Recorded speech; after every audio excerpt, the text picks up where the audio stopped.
রাসপুতিন mental অ্যাসাইলামে থাকা লিজেন্ডের কাছ থেকে পৌঁছে যায় আর তার ক্ষমতা ব্যবহার করে লিজের ক্ষমতা আবারও আনলক করে দেয়।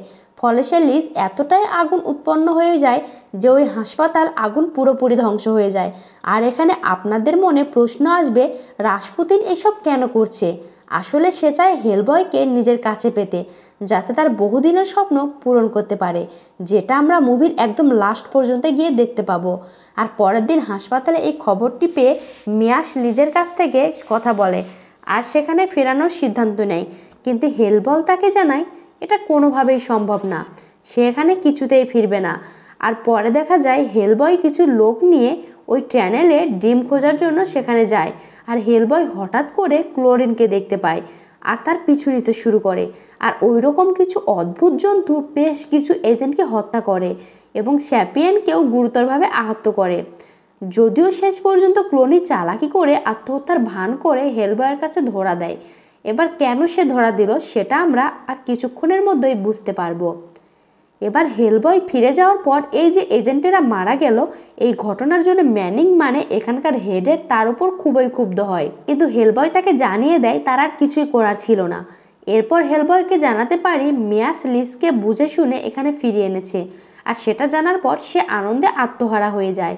আর হেলবয় লিজকে উদ্দেশ্য করে একটি চিঠি লেখে এবং লিজের কাছে এসে জানায় সে নিয়াসের সাথে ডেটে যাচ্ছে।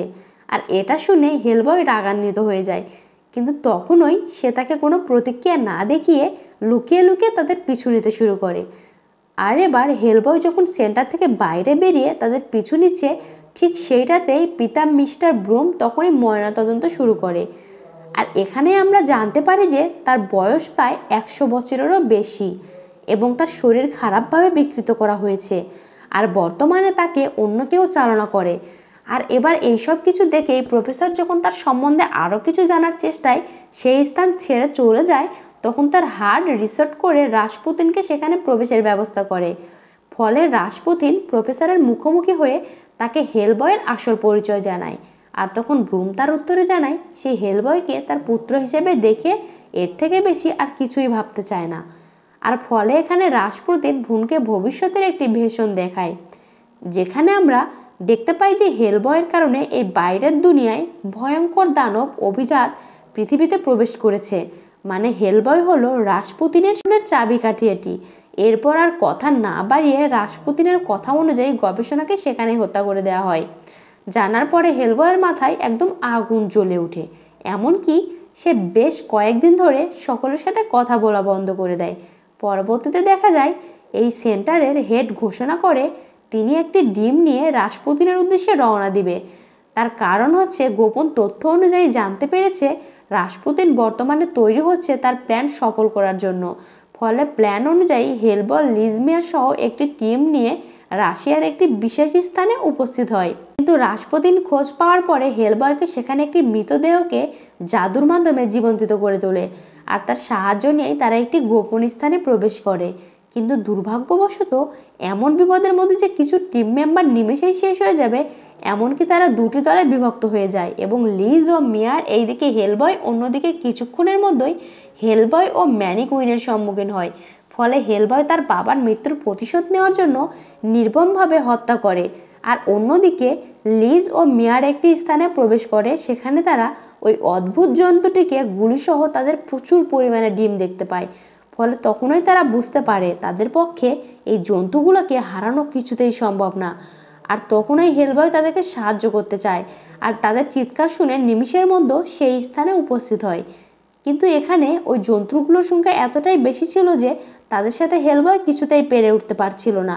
আর এটা দেখে সে লিজকে অনুরোধ করে তাকে আক্রমণ করার জন্য, কারণ লিজ যতক্ষণ কোনো আঘাত পাচ্ছে সে তার ক্ষমতা ব্যবহার করতে পারবে না, কারণ ক্ষমতা এখনও তার আয়ত্তে নেই। ফলে মেয়ার তাকে আঘাত করা মাত্রই সে তার ক্ষমতার মাধ্যমে সেখানে সব কিছু জ্বালিয়ে দেয়, আর এর ফলে তারা সকলেই সেখানে অচেতন হয়ে পড়ে যায়।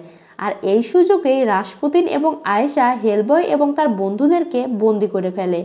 আর এখানেই আমরা জানতে পারি রাসপুতিন আসলেই চায় তার ডান হাত ব্যবহার করে বাইরের দুনিয়ায় থাকা সেই ভয়ঙ্কর দানব অগ্রদূতকে মুক্ত করে। আসলে প্রথমে দেখেছিলাম রাসপুতিন তার বিশেষ একটি পোর্টাল ওপেন করেছিল।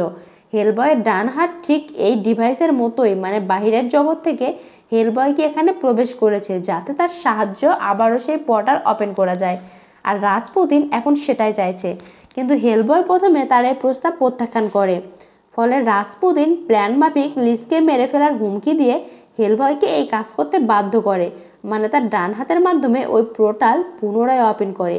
কিন্তু প্রক্রিয়াটি পুরোপুরি সম্পূর্ণ হওয়ার আগেই মিয়াস হেলবয়কে মনে করিয়ে দেয় আসলে কে তার এখন ঠিক করা উচিত।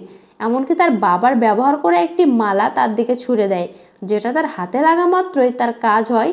আর সে রাসপুতিনের কথা মতো কাজ করে ভুল করেছে, ফলে সে সঙ্গে সঙ্গে তার ক্ষমতা দেখিয়ে রাসপুতিনকে হত্যা করে। কিন্তু রাসপুতিনের মৃত্যুতেও তার শরীর থেকে জন্ম নেয় আরও একটি ভয়ঙ্কর দানব, যে আকারে খুবই দ্রুত বড় হতে শুরু করে, আর যেটা দেখে প্রথমে ঘর থেকে বাইরে বের করে আনে।